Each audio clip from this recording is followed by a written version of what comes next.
was a time you let me know what's real and going on below, but now you never show it to me, do you? And remember when I moved in you, the holy dark was moving too, and every breath we drew was hallelujah, hallelujah, hallelujah, hallelujah, hallelujah.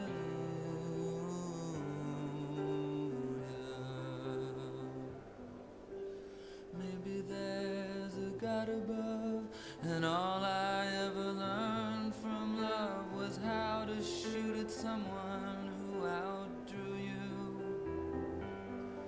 And it's not a cry you can hear at night, it's not somebody who's seen the light, it's a cold and it's a broken hallelujah,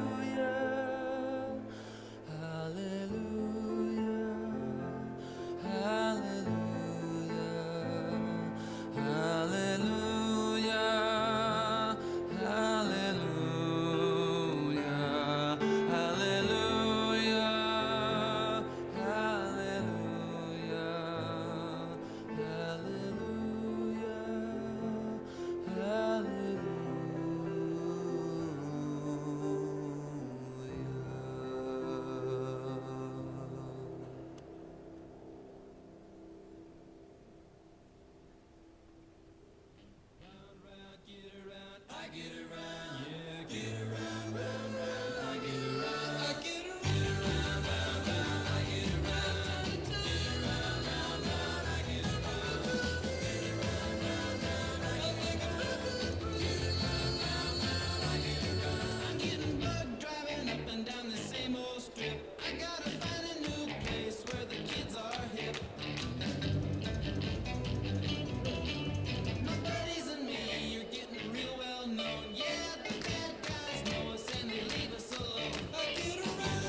the best. You can be the King Kong banging on your chest. You can beat the world, you can beat the war. You can talk to God, go banging on his door. You can throw your hands up, you can beat the clock. You can move a mountain, you can break rocks. You can be a master, don't wait for luck.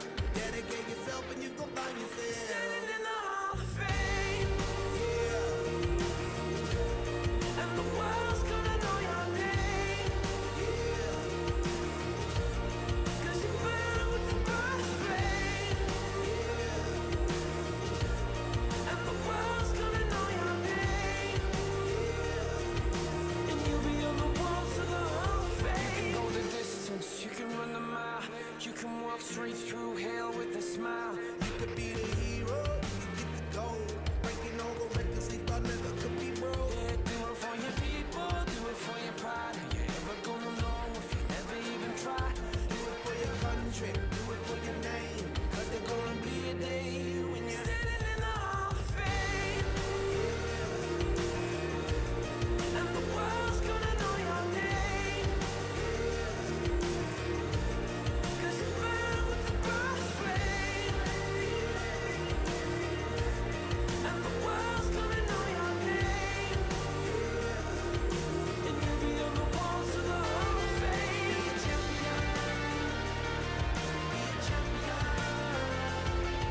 Politicians be preachers, yeah. Be believers, be leaders, be astronauts, be champions, be truth seekers, be students, be teachers, be politicians, be preachers, yeah. Be believers, be leaders, be astronauts, be champions, standing in the Hall of Fame, yeah. And the world's gonna know your name, yeah. 'Cause you burn with the brightest flame, yeah. And the world's gonna know your name,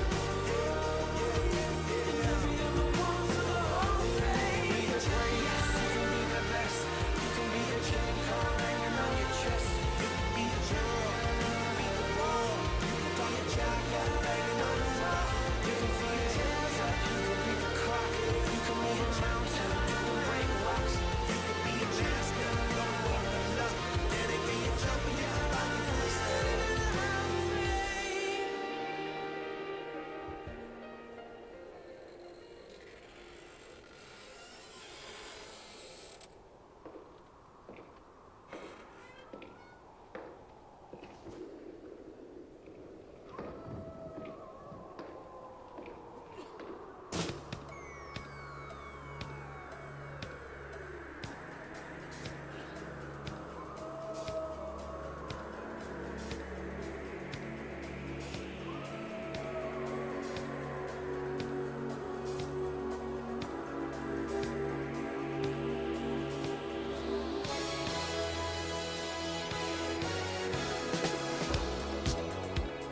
shell.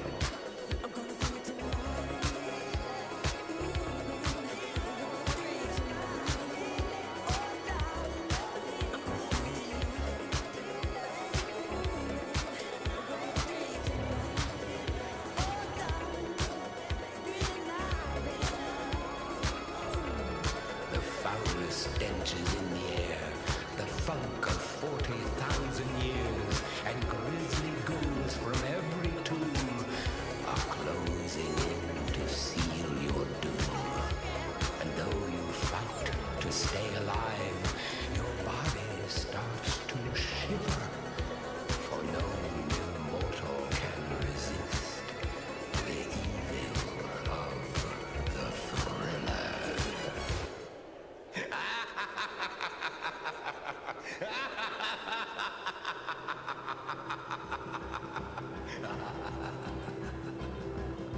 Come on over, baby, whole lot of shaking going on. Yes, I say come on over, baby, baby, you can't go wrong. We ain't faking, whole lot of shaking going on. Well, I say come on over, baby, we got chicken in the corner. Woo, huh? Come on over, baby, well, they got the food by the horn. We ain't faking, whole lot of shaking going on. Yeah, let's shake, baby, shake. I said shake, baby, shake. I said shake it, baby, shake it. Let's shake, baby, shake. Come on over, whole lot of shaking going on. Oh, let's go.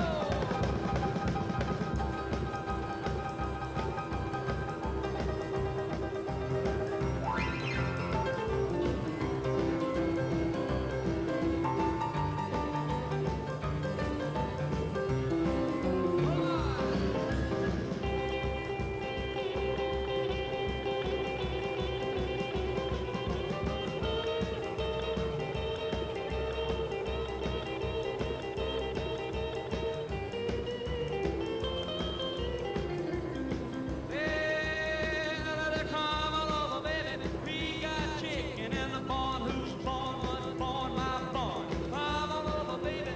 Well, I got the food by the horn. We ain't making a whole lot of shaking going on. Easy now, shake it. Oh, shake it, baby.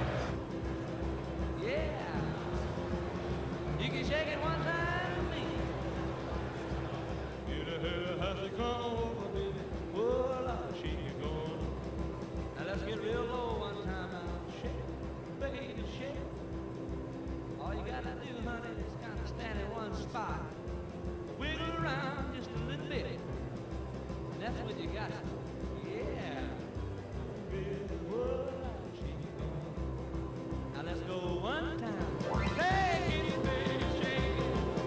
Shake it, baby, shake it. Ooh, shake it, baby. Come on, baby, shake it, baby, shake it. Come on up. Oh, lot of shaking going on.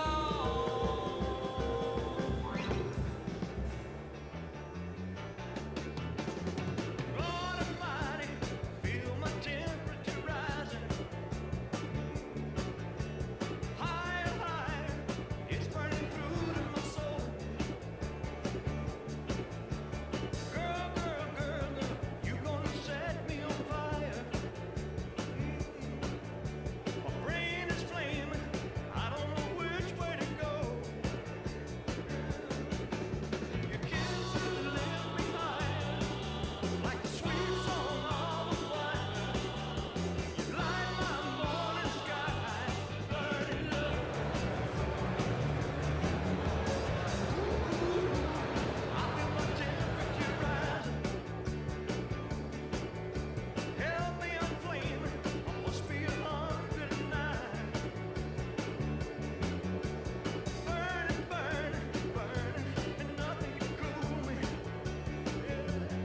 Deep down in Louisiana, close to New Orleans, way back up in the woods among the evergreens, there stood a log cabin made of earth and wood, where lived a country boy named Johnny B. Goode, who never ever learned to read or write so well, but he could play a guitar just like a ring in a bell. Go, go!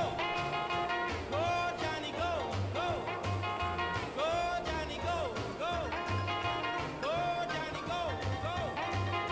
Go, Johnny, go, go! Johnny be good. He used to carry his guitar in a gunny sack, go sit beneath the tree by the railroad track. Old engineer would see him sitting in the shade, strumming with the rhythm that the drivers made. The people passing by, they would stop and say, oh my, but that little country boy could play. Go, go! Go, Johnny, go, go! Go, Johnny, go, go! Go, Johnny, go, go! Go, Johnny, go, go!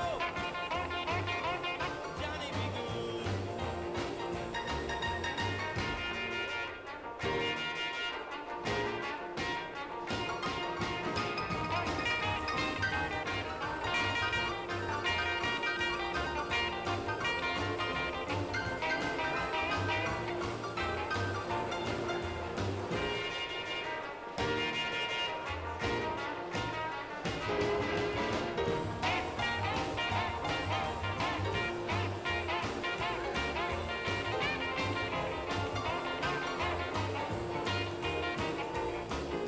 His mother told him someday you will be a man, and you will be the leader of a big old band. Many people coming from miles around to hear you play your music when the sun go down.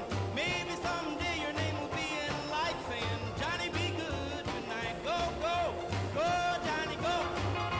Go, go, go, Johnny, go. Go, go, go, Johnny, go. Go, go, go, Johnny, go. Go. Johnny be good. I want you to come to know and love a great hymn of adoration. It's a Swedish hymn written in 1886. How Great Thou Art. Here in Melbourne, we have two crusade choirs. The ones you see on the platform this afternoon and down here have the red identification badge on, and we have a green choir which will be here tomorrow. We had over 1,400 of them registered. And we know that you'll enjoy their ministry and song, and just now we're going to ask them to come. Mr. Shea to come and the choir to join him in singing, How Great Thou Art.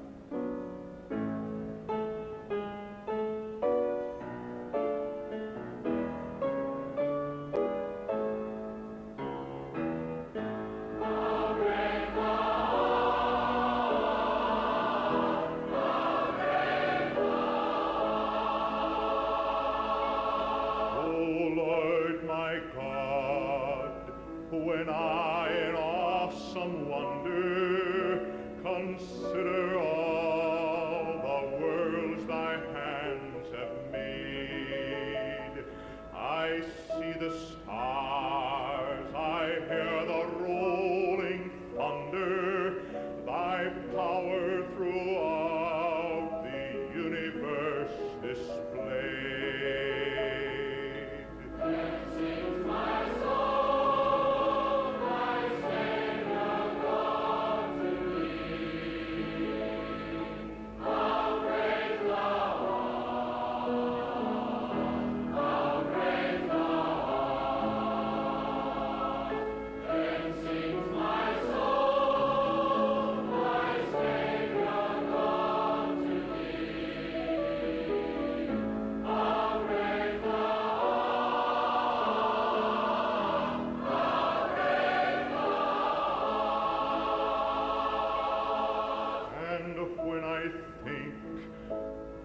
God his Son not sparing sent him to die, I scarce can take it in, that on the cross my burden gladly bearing, he bled and died to take away my sin. Then sings my soul, my Savior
since you've been gone, I can do whatever I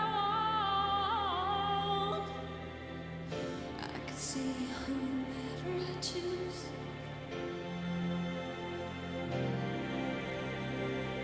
I can eat my dinner in a fancy restaurant, but nothing, I said nothing can take away this blues, 'cause nothing compares to you.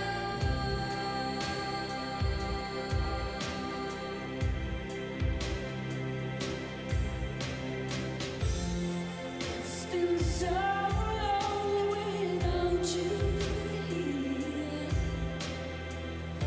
like a bird without a song.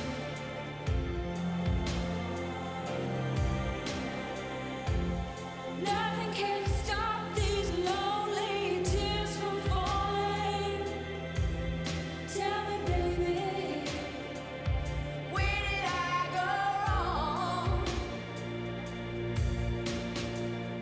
I can put my arms around every boy I see. They only remind me of you.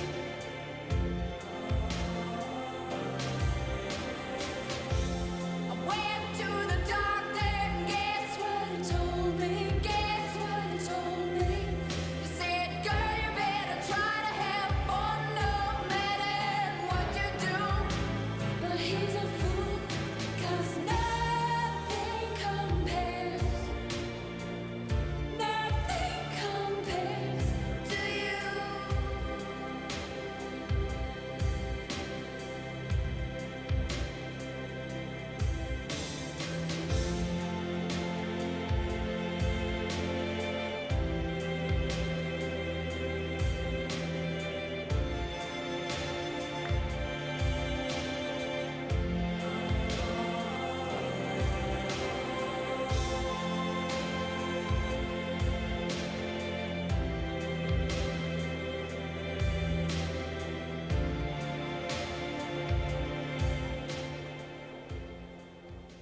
Ladies and gentlemen, the 45th and 47th President of the United States, Donald J. Trump. And I'm proud to be an American, where at least I know I'm free. And I won't forget the men who died, who gave that right to me. And I gladly stand up next to you and defend her still today. 'Cause there ain't no doubt I love this land. God bless the USA.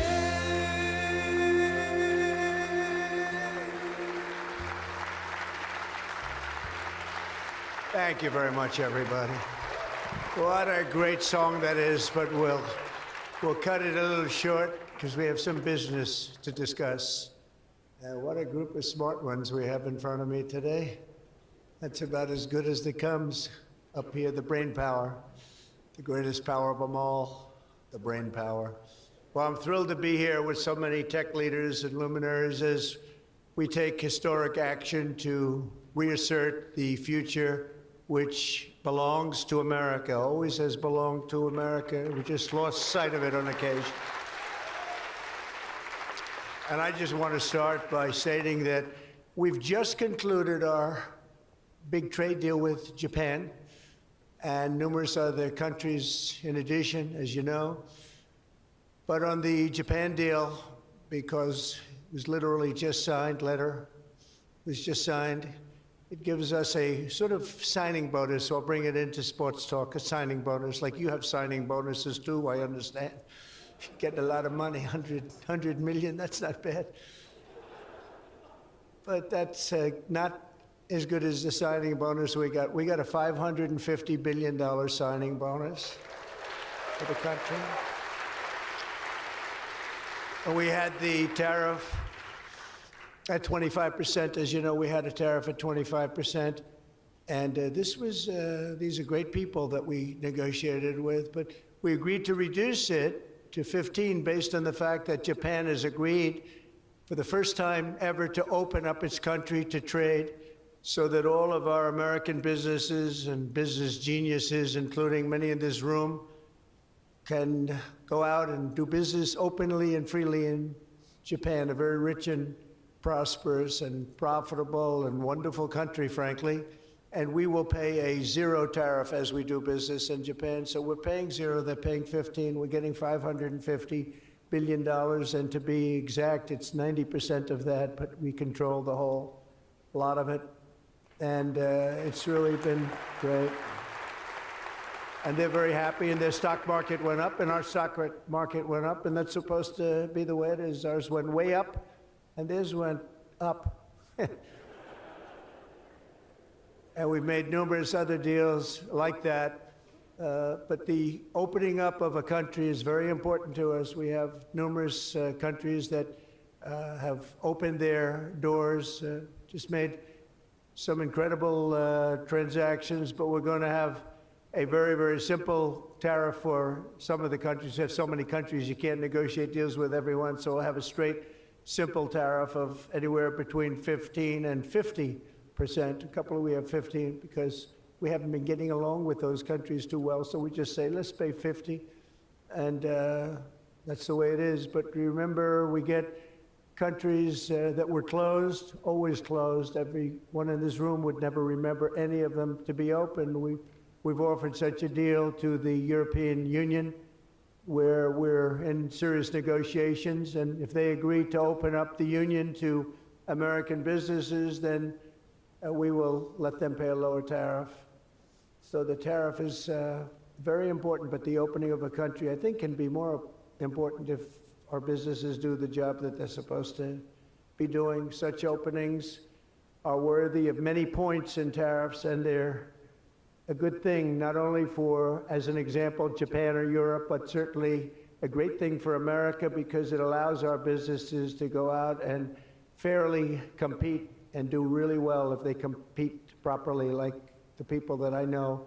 Everyone in this room practically I know has competed very successfully. I haven't seen any, and I know the losers just like I know the winners. I tell you, I don't see any of the losers here. But now if some of the countries that pay 25% or more on autos complain, remember that Japan was willing to pay upfront the $550 billion for that privilege of negotiating with the United States of America. We also made a deal yesterday with the Philippines and Indonesia, which in both cases will be opening up their country. And we're in the process of completing our deal with China. And as you know, the UK, we made a deal. It was a very good deal for everybody. Everybody's happy. It's always nice when everybody can be happy. But mostly we'll be charging straight tariffs to most of the rest of the world because we have over 200 countries. People don't realize that's a lot of deals. Even if you're like me, a deal junkie, that's a lot of deals. That would be too much for anybody. Ooh. How did we do with this country that I never heard of? We got a lot of deals cooking, but America is taking in hundreds of billions of dollars like it never has before.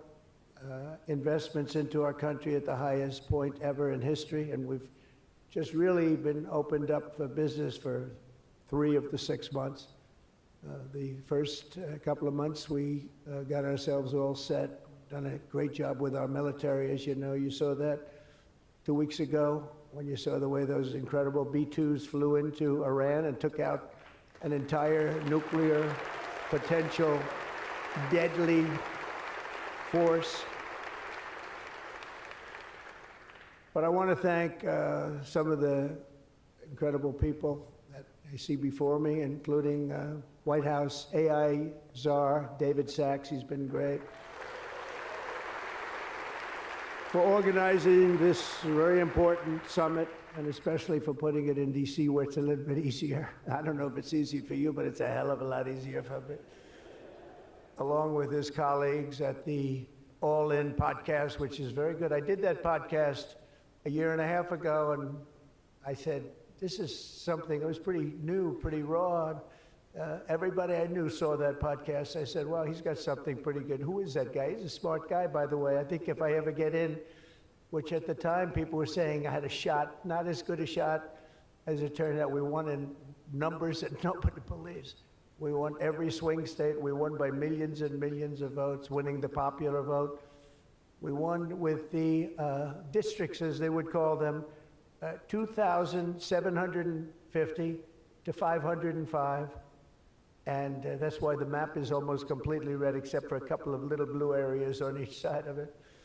But it was a great experience, frankly, for me, and hopefully it's a great experience and been a great experience for our country, because they're saying we had the greatest 6 months that a president has ever had, the opening 6 months. And I'm not even sure, maybe 6 months, I'm not sure it's the opening, but let's call it the opening 6 months. It sounds a little bit nicer. I want to also say hello and thank to Chamath and his wonderful wife, Nat. Thank you very much for being here. Thank you very much. It was great seeing you again. Great couple. David Friedberg, and even, as we know, Jason Calacanis. I say even. Thank you, Jason. Thank you, Jason. I appreciate that. Yeah, he's a good person. Thanks as well to the Hill and Valley Forum and our future Undersecretary of State, Jacob Hellberg. Good work. Good. Stand up, Jason. Good. I met him a year and a half ago, and I was very impressed. I said, let's bring him in. We bring in a lot of smart people. And David's been unbelievable as the job he's doing. Along with Secretaries Doug Burgum, who's been incredible. Doug? Thank you. Thank you, Doug. Great job. He's producing low-cost energy. We're down to $64. I want to get it down a little bit further if we can. I don't know if the oil companies love that or not, but we want to have very inexpensive electricity so that you can power up the plants, because you need more electricity than any human beings ever in the history of the world. When I heard what you really need, I said, you got to be kidding. Double what we produce right now for everything, right? I don't know, you're going to, Jensen, you're going to have to explain that to me someday, why they need so damn much. Could you do with a little bit less? My father always used to say, turn off the lights, son. But you guys are turning up the lights. I want to thank Howard Lutnick for doing a terrific job. He was involved in the big deal that we just completed with Japan. Howard, wherever you are, Howard. Where is Howard? Hi, Howard. Great job you did. Appreciate it. Really, that was an interesting negotiation, wasn't it? These are tough people. These are good negotiators, I will tell you, Japan. But they love their country, and they do what's right for their country. I want to thank Chris Wright, if Chris is around. Chris is here, because he's helping with the tremendous energy success that we're having. We're having tremendous energy success. We're the biggest. We have more energy than anybody else in the world. Nobody knew that until I came along, but we have more energy than anybody else in the world. We're making incredible deals on energy, including deals in Alaska. Well, we that's the mother lode, that's the big one, and we're making deals with various Asian countries that need it, and it's actually hard to believe, you don't think of it, but Asia is very close to Alaska, relatively speaking. It's not the closest, but it is pretty much the closest when it comes to oil and gas and energy, and we're making some incredible deals, and I want to thank Chris. Chris is fantastic, works in partnership really with this gentleman who's the head of you've got the land and he's got the energy, right? But they formed a great partnership, Doug. So that's one of the greatest partnerships I've seen in a long time. They work hand in hand, and they have done a great job. Administrators, Kelly Loeffler, I think, is here. Kelly, thank you very much. Hi, Kelly. Thank Kelly. And probably the most important man in the room, and I say it in all sincerity, more important than Doug and Chris and all that energy they're producing. He's a man that produces fast permits on the environmental impact statements. He gets them done. I said, Lee, you have 1 week for nuclear, and you have a couple of days for oil and gas, okay, for the approvals. And we kid, but you know, he really is. He's knocking them out fast. He's knocked out a lot. A lot of you guys have started your plants already, and you've already had your approvals. So where's Lee Zeldin? Is he here? He is so great. This guy, he is so great. That's why he has a slightly better seat than I gave to Doug, you see? He's doing a fantastic job in a lot of ways, but he's doing a great job, and he's getting fast permits, and safe and good and everything else, but he's moving them along rapidly, already given some. And you know, one of the most exciting things we'll talk about in a second is the fact that you're going to build your own electric producing plants when you build whatever you're building. And it could be, it's different things, including automobile factories, which are going up all over the place. You'll see them starting soon. They're moving into our country because of the tariffs, because they don't want to pay the tariffs. They're moving into our country at a record speed. But the ability to build your own electric plant, not having to rely on a 100-year-plus old grid. And then if you have electric capacity extra, you're going to sell it into the grid, make some money, but you'll sell it right back into the grid. Director of the Office of Science and Technology Policy, Michael Kratsios. Michael, thank you very much. Thank you, Michael. As well, it's supposed to be taking a vote right now, a big vote. Senator Ted Cruz. Is Senator Cruz here? Oh, look at my senator. Why aren't you voting? I think we lost David McCormick, who's voting. So why aren't, is David here? Because you're supposed to be voting, Ted. I don't know. I'll tell you what, this man works hard.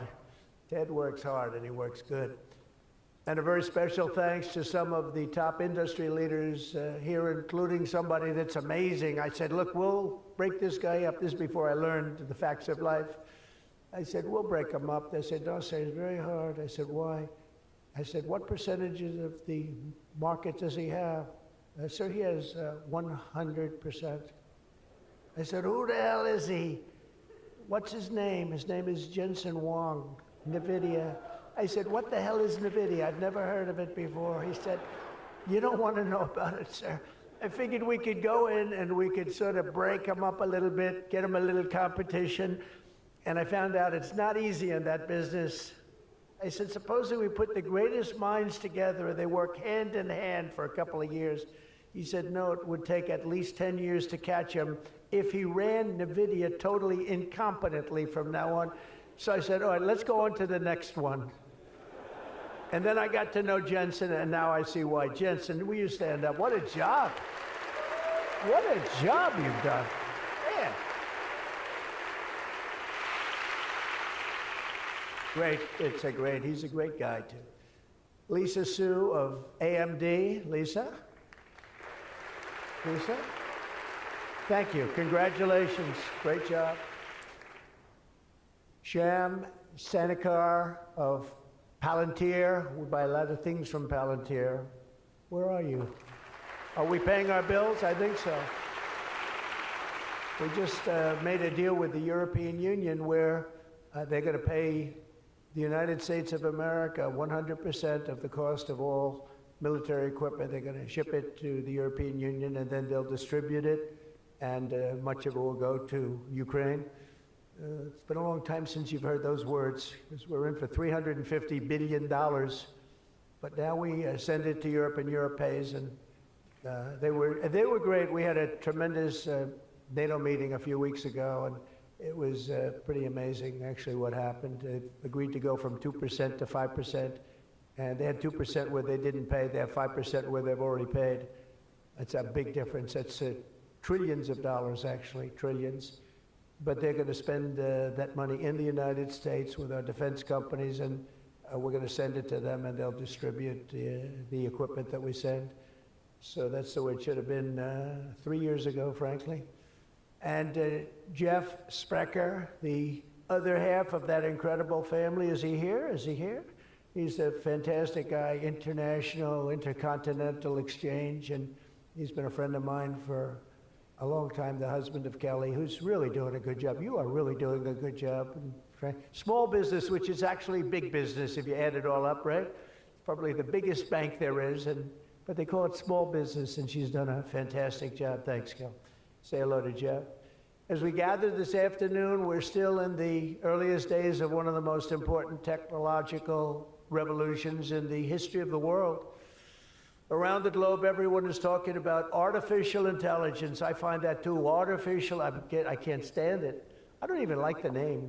You know, I don't like anything that's artificial, so could we straighten that out, please? We should change the name. I actually mean that. I don't like the name artificial anything, because it's not artificial, it's genius. It's pure genius. And its potential to transform every type of human endeavor and domain of human knowledge, from medicine to manufacturing to warfare and national defense. Whether we like it or not, we're suddenly engaged in a fast-paced competition to build and define this groundbreaking technology that will determine so much about the future of civilization itself, because of the genius and creativity of Silicon Valley. And it is incredible. Incredible genius. Without question, the most brilliant place anywhere on earth. America is the country that started the AI race. And as President of the United States, I'm here today to declare that America is going to win it. We're going to work hard. We're going to win it.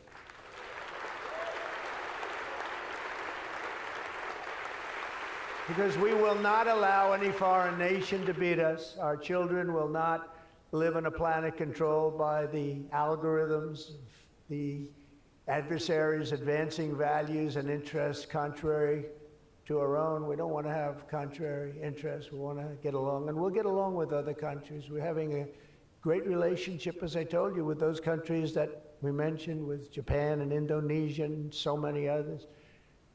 The European Union, we're getting along. We're getting along very well with China. A lot of respect for President Xi. We have a great relationship, and we'll see how it all works out. But we're getting along with countries it's really been pretty amazing, I will say that, and it's a good thing. It's a good thing, not a bad thing. So from this day forward, it'll be a policy of the United States to do whatever it takes to lead the world in artificial intelligence, such an important thing happening. This is really something that nobody expected. It just popped out of the air, and here we are.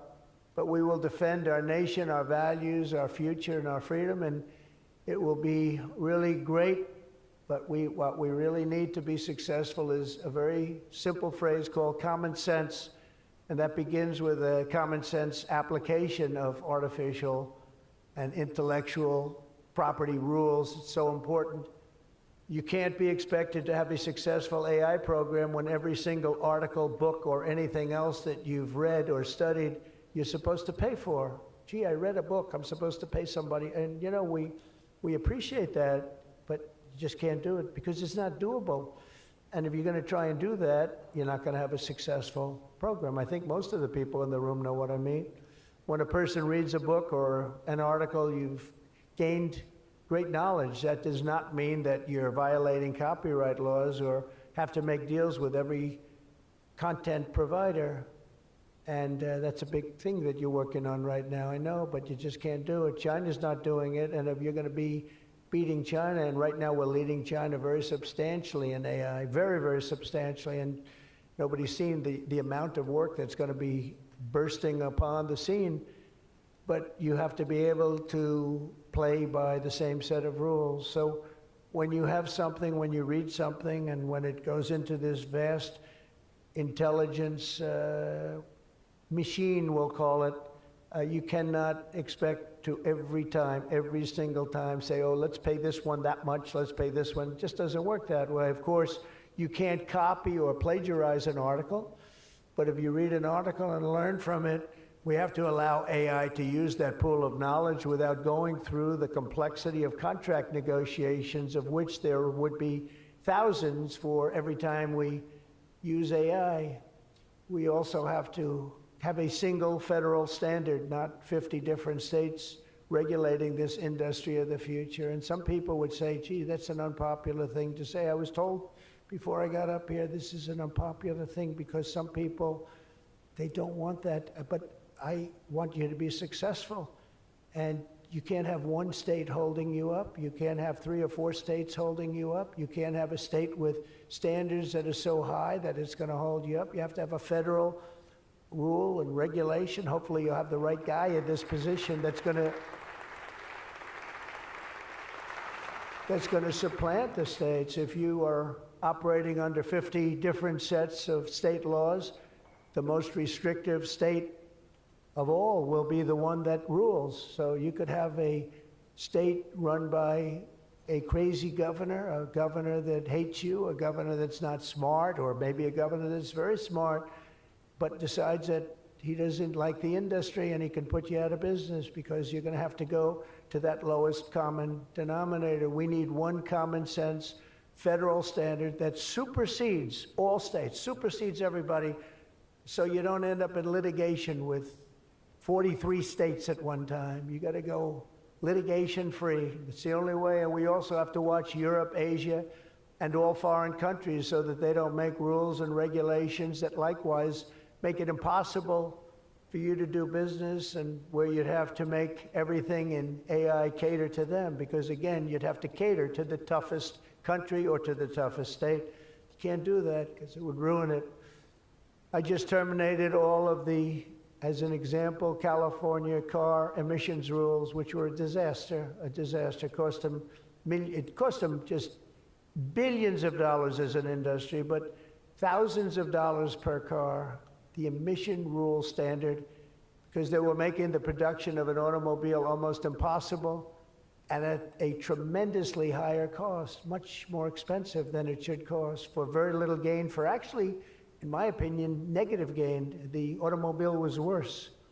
Under this administration, our innovation will be unmatched and our capabilities will be unrivaled. And with the help of many of the people in this room, America's ultimate triumph will be absolutely unstoppable. We will be unstoppable as a nation. Again, we're way ahead and we want to stay that way. We can't let individual smaller units stop it, because that's the only thing that can stop it and can really mess it up. As with any such breakthrough, this technology brings the potential for bad as well as for good, for peril as well as for progress. But the daunting power of AI is it's not going to be a reason for retreat from this new frontier. On the contrary, it is the more reason we must ensure it is pioneered first and best. We have to have the best, the first pioneer. We are the best and the first pioneers, and we're going to be really putting a nation that we love, America, we're going to be putting it first. I have an expression, America first, make America great again. A lot of great expressions, but they're all so true. To make America great again, we're going to make this industry absolutely the top, because right now it's a beautiful baby that's born. We have to grow that baby and let that baby thrive. We can't stop it. We can't stop it with politics. We can't stop it with foolish rules and even stupid rules. At the same time, we want to have rules, but they have to be smart. They have to be brilliant. They have to be more brilliant than even the technology itself. Surely there will be challenges on the path ahead, but together we will meet them and transcend them all. We are Americans, and we are Americans first. I have a couple of people I know that don't happen to be from here, but I wish you a lot of luck anyway. I was looking at 3 people that are not Americans, but they're very good people. Please treat them nicely. But we do not shrink from the future or cower in the face of uncertainty. We dominate the future. We conquer new frontiers, and we control our own fate, and we determine by doing that our own destiny. Winning this competition will be a test of our capacities unlike anything since the dawn of the space age. I believe that. It's hard to believe as the president, the amount of enthusiasm for this one industry. I mean, I can talk about cars where we're doing incredibly well. We have car companies moving in all the time, but I talk about other industries. Everybody's saying this is going to dominate the world. It's going to dominate every industry that ever conceived. I don't know if that's true. I don't know if it's true, but I can tell you that a lot of very brilliant people think it is true. It'll dominate everything. It will challenge us to marshal all of our strength and flex the muscles of American ingenuity and resolve like probably never before. It will require us to blast through obsolete systems, cut through thickets of regulation. We've got to get rid of some of the regulation, but we want good regulation and rebuild the industrial bedrock of our country. And perhaps most importantly, winning the AI race will demand a new spirit of patriotism and national loyalty in Silicon Valley and long beyond Silicon Valley.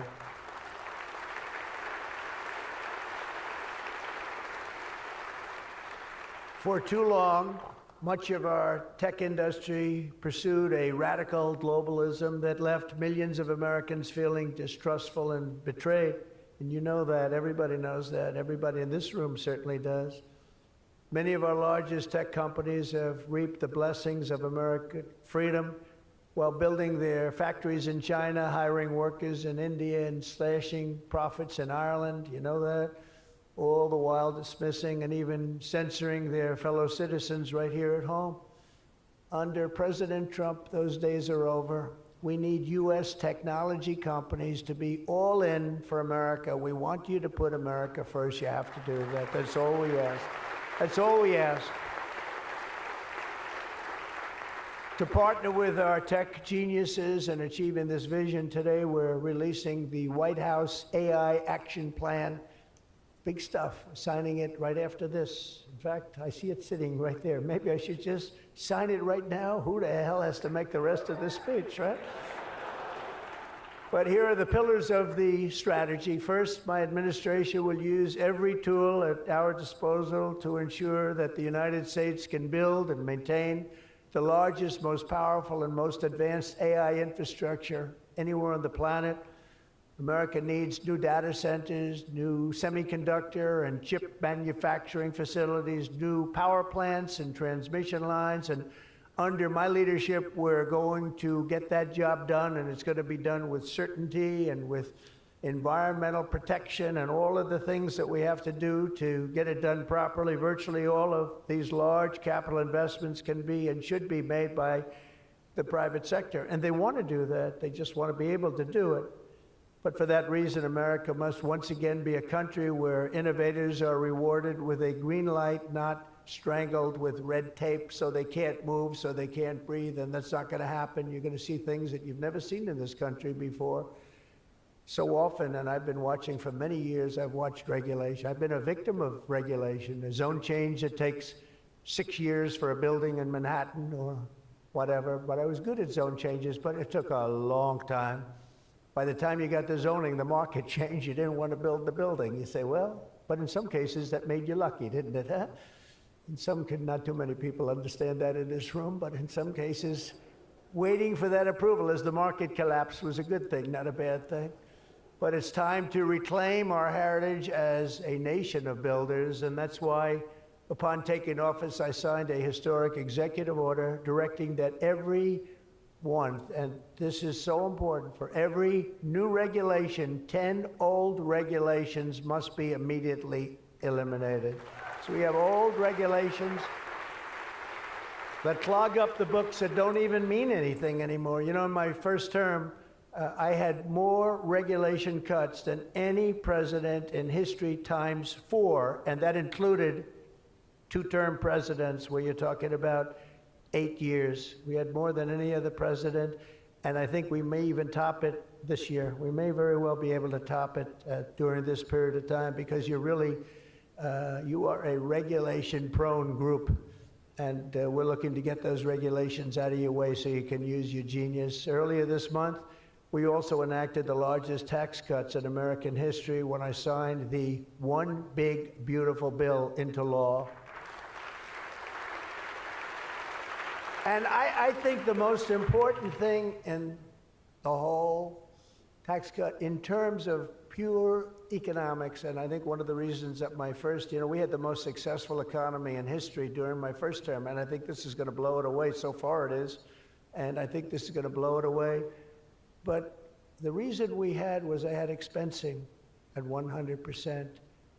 And what we did is we included 100% in this bill expensing for all capital expenditures, including investments in factories and equipment and structure. Structure wasn't included last time, so even structure, and you're able to write it all off immediately. That's the biggest thing. Not 38 years, not 42 years. You're able to write it all off immediately.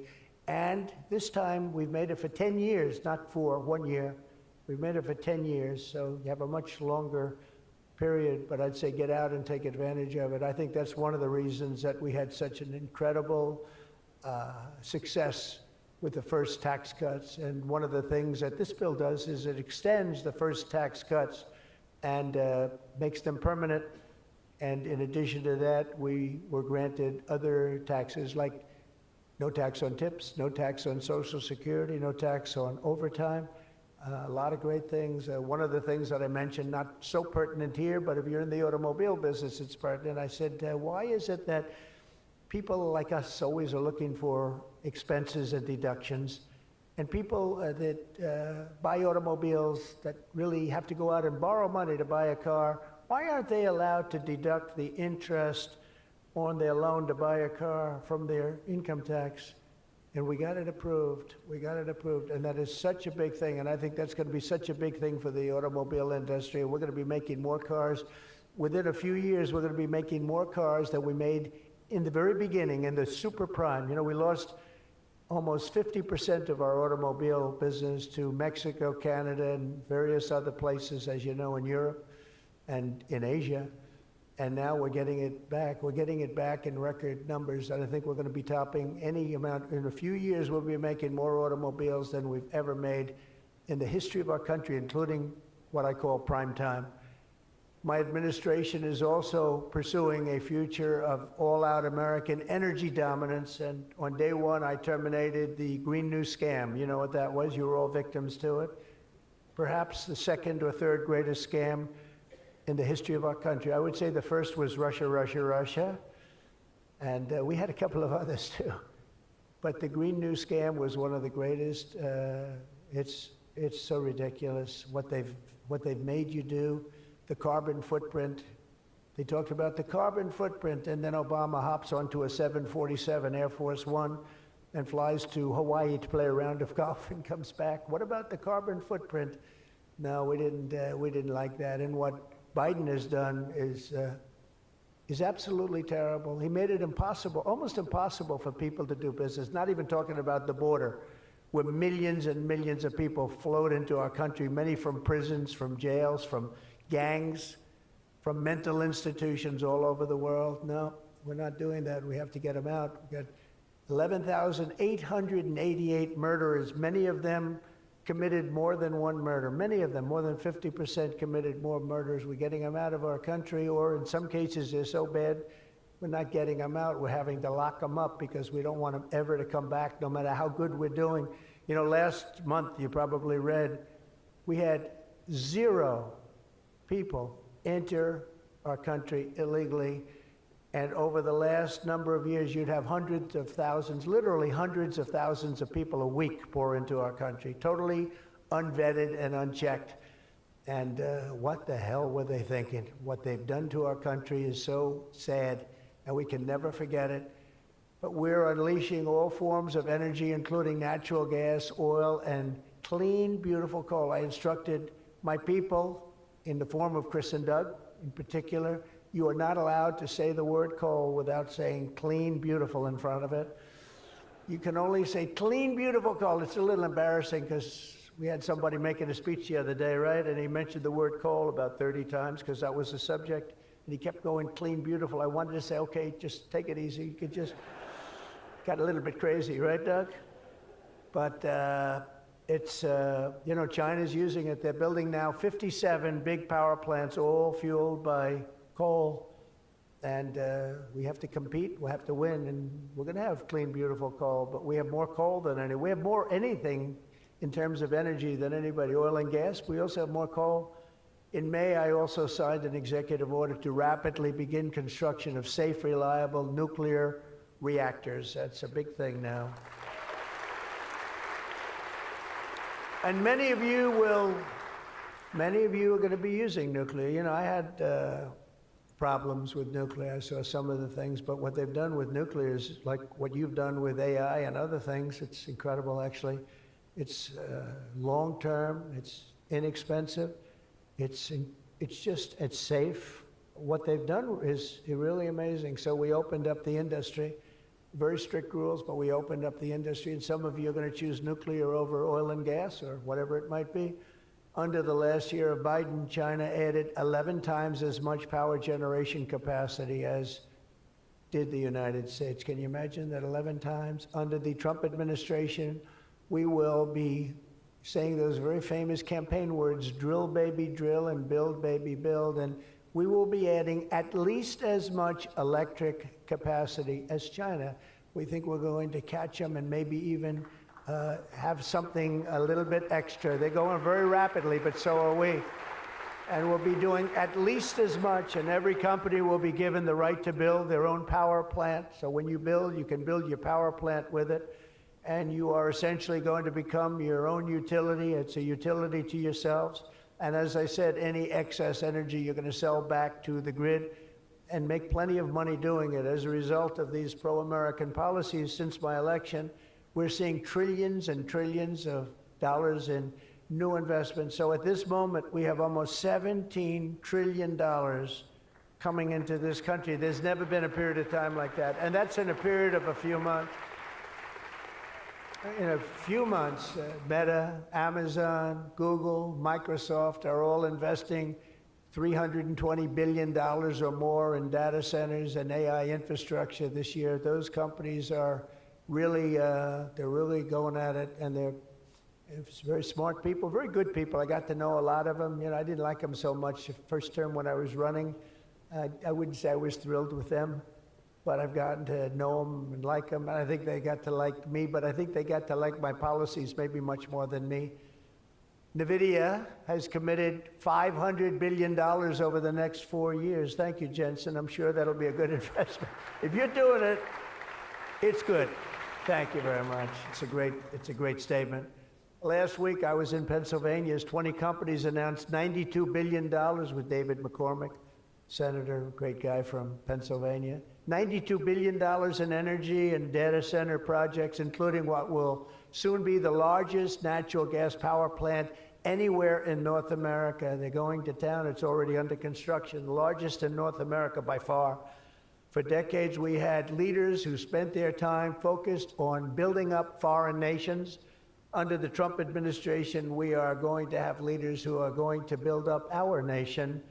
This colossal investment in AI infrastructure and many other industries, for that matter, such as automobiles and so many other things, will also create thousands and thousands of great-paying jobs, the kind of jobs we want, including lots of blue-collar jobs. And you know, our numbers are very good right now, but wait till you see these numbers in 2 years from now. It will mean higher wages and more opportunity for millions of energy workers, HVAC technicians, engineers, electricians, and the hardworking citizens who make our country run. These are great people that make our country actually run. To ensure America maintains the world-class infrastructure we need to win today, I will sign a sweeping executive order to fast-track federal permitting, streamline reviews, and do everything possible to expedite construction of all major AI infrastructure projects. And this will be done. You will get so good a service in so many ways, not only from Lee with the environment, but you need many other types of permits, and you're going to go so fast. You're going to say, well, wait a minute, this is too fast. I didn't expect to go this quickly. This is a problem. I may cause a problem in opposite, but including factories, data centers, and power plants of all kinds, the United States will have total industrial and technological supremacy. The second pillar of our action plan for AI dominance is to get the entire world running on the backbone of American technology, and I think that's very much happening right now, and I think it's going to happen. The last administration was obsessed with imposing restrictions on AI, including extreme restrictions on its exports. As you know, they made it very difficult to export. This alienated American partners and drove even our friends into the arms of China and other countries. That's why upon taking office, I repealed the so-called Biden diffusion rule. Can you imagine that? that crippled American AI exports, the Biden diffusion rule. I wonder who came up with that name, because he has no idea what it is. He had no idea what it was. He came up with a rule. I wonder who drew that one. I wonder, was that signed by the Autopen, I think, because they went to him and said, we're going to do a diffusion rule. Mr. President, what? What? It's okay, the Autopen will take care of it. It's one of the greatest scandals in the history of our country, let me tell you. Under my administration, we will maintain necessary protections for our national security, but we will never forget that the greatest threat of all is to forfeit the race and force our partners into rival technology. We're not going to do that. We're not going to do that. Okay? Not going to let that happen. That could be the end.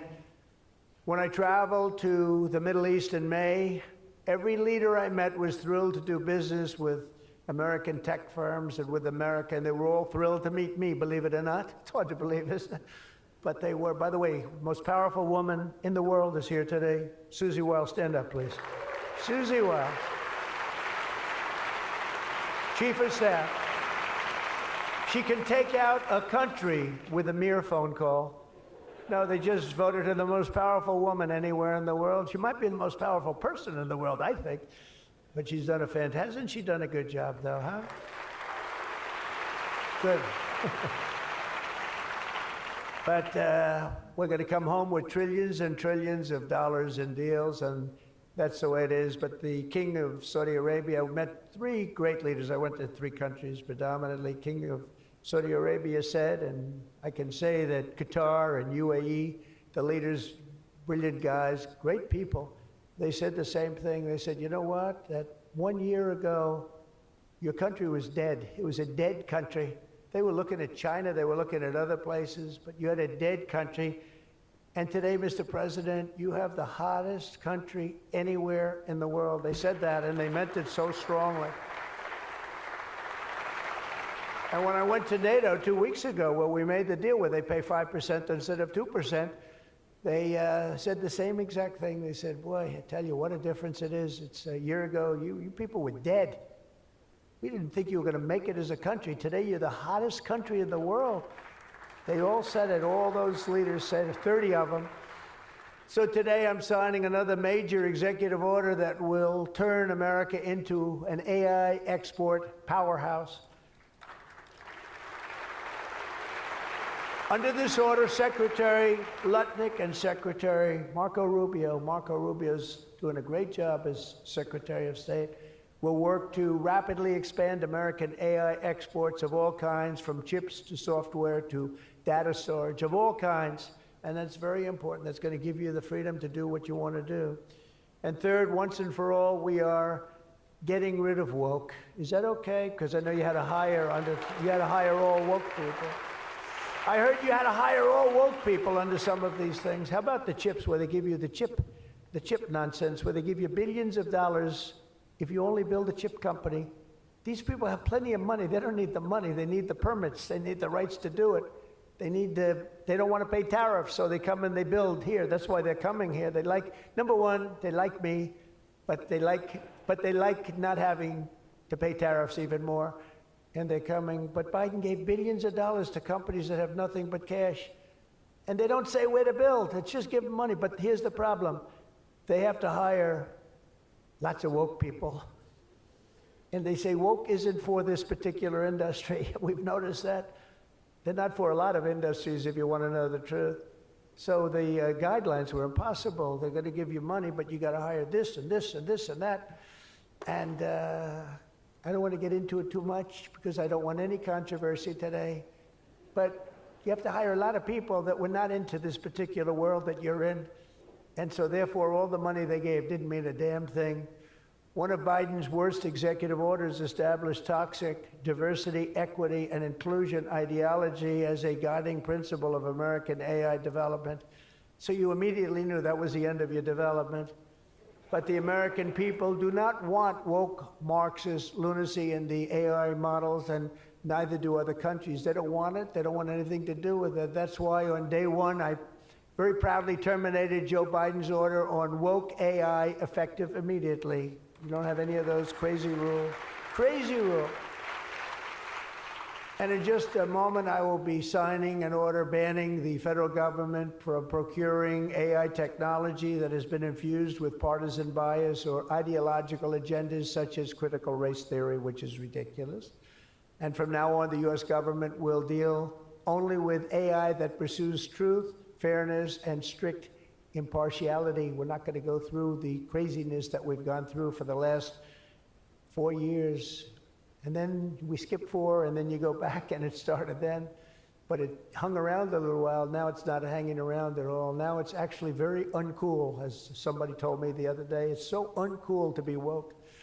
I encourage all American companies to join us in rejecting poisonous Marxism in our technology. It'll be very interesting to see what's happening in New York, because they're actually thinking about electing a communist in New York. They like to call him a socialist. He's not a socialist. He's a communist.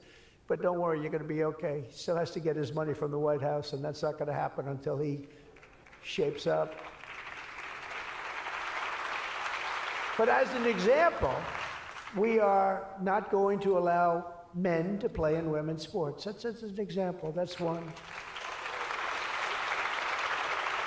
And they say that's an 80-20 number. They say 80% would be against it. No, it's not 80-20. It's about 97-3. And I don't know who the 3 are. I've never seen anybody. I've never had a person. I've seen everybody. I'm a very open person. They come up to me and they talk to me. I've never had anybody come up, "Sir, you have to let men play in women's sports." I've never had it. I deal with hundreds of thousands of people. Every time I talk to somebody, nobody's ever, they talk about AI, they talk about everything, but they've never said, "You gotta allow, this is ridiculous. Men should be allowed to play in women's sports." It's sort of crazy, isn't it, huh? You have to see, did you see the race? It was a race, a long distance marathon, one of those all-day deals, and we had one of the great female runners, and we had one of the great male runners, and at the end of the day, he won the race by 5 hours and 14 seconds. They waited around for the really good athlete female. It's very demeaning to women, I want to tell you that, but they waited, her parents were waiting for hours. Somebody said, "Why don't you go back to the hotel and sleep for a few hours and come back and meet your daughter?" This is what they do. You got to see the weightlifting records, though. They're the best of all. A woman lifted 212 pounds. It was a world record. It held for 18 years. And now a man who transitioned came up and looked at the bar. "How much is it?" 212 pounds. "Oh, let me try it." Bing, bong. I think he broke the record by 109 pounds. It's going to be a long time. It's going to be a long time before a woman catches that. And these are great athletes and great people, and it's demeaning. And who the hell wants this? We're off of that whole standard, because I just tell you those as examples. We're off of it. The reason the last administration was so eager to regulate and restrict AI was so they could limit this technology to just a few large companies, allowing them to centralize it, censor it, control it, weaponize it. And they would weaponize it. A very dishonest group of people. You probably saw that because we caught them in the act. We really caught them. We had them before, but now we really have them. We have it where it counts. But this is the exact opposite of my approach. The unique strength of the American tech industry has always come from its startups and small tech. It comes through small. Jensen was small. Were you ever small? I think so. When you started in your bedroom, I think you were small, right? He started as very small, and now he's really become very amazing. If you regulate them too much, you kill the source of American genius and technological power. I believe that. Joe Biden had a plan to lose the AI race. I think he wanted to lose it because his plan would never have worked. It would have never been successful. You would have spent a lot of money and you wouldn't have been able to win. They didn't allow you to win, but we have a plan which only admires and respects the winners. Every citizen should take incredible pride in the inspiring feats of American innovators who are pushing the bounds of human knowledge and achievement. The people of OpenAI, Google, Meta, and countless startups are proving once again that America is impossible. You are just impossible to beat. You're not going to be beaten. We're not going to let that happen. When you do your best, when you work your hardest, and when you're allowed to be free of horrible, foolish regulation. And you're going to have regulation, but it's going to be sensible smart regulation. There's nobody who's going to beat you. As we push even further into this exciting frontier, let us never forget that all of this prosperity and progress has come from the culture of freedom and hard work, merit, ambition, and risk-taking passed down from one generation of Americans to the next. Silicon Valley rose to wealth, fame, and glory by exemplifying these values, and it will win this race not by rejecting them, but by embracing them like they have never been embraced before. We must put America first. This is a nation that invented the light bulb, the telegraph, the television, the telephone, the computer chip, the smartphone, the GPS, the integrated circuit, and even the internet. Basically, we invented everything. What is left? We invented everything. And now it's AI. We invented everything. Does anyone have anything else to say? And now we're going to take it to a new level. But Americans were the first to fly a plane, first to harness the atom, and first to plant our flag on the moon. We mastered the industrial age, we created the digital age, and now we are leading the world into the golden age, indeed, the golden age of America. With your help, that golden age will be built by American workers. It will be powered by American energy. It will be run on American technology, improved by American artificial intelligence, and it will make America richer, stronger, greater, freer, and more powerful than ever before. And I will now do my share by going and signing a name without an auto pen. I will sign it.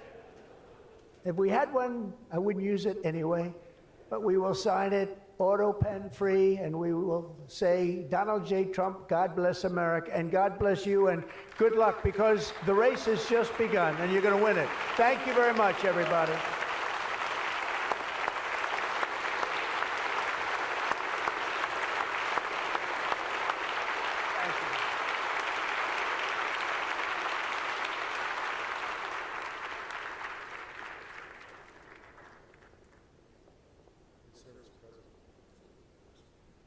Mr. President, the first executive order that we've prepared for your signature today relates to federal permitting for data center infrastructure. As you mentioned during your speech, this is a crucial issue affecting the entire AI industry.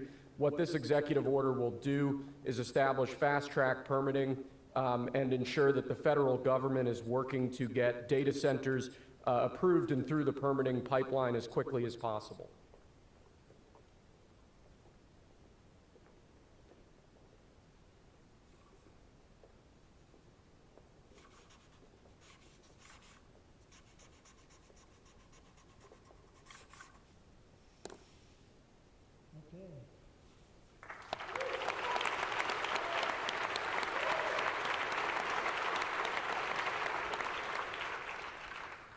As you said before, sir, it's absolutely essential that American AI models and the American AI industry dominates the future of this industry around the world. What this next executive order will do is promote, through various instrumentalities of the federal government, the export abroad of American AI models to ensure American AI dominance in the future.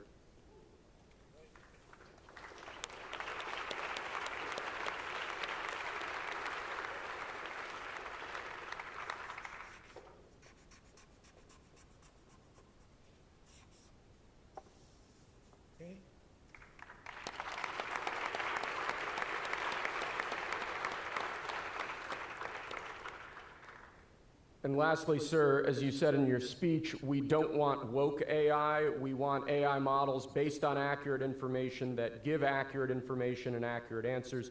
This executive order will ensure that when the federal government procures or promotes different AI models, that those AI models are ideologically neutral, that they don't embrace wokeism and critical race theory and all of these terrible theories that have done so much damage to our country.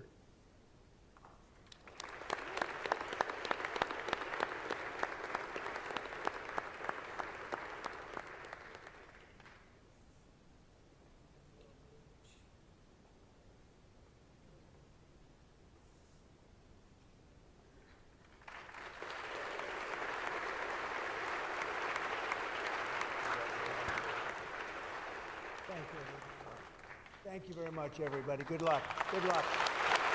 Thank you.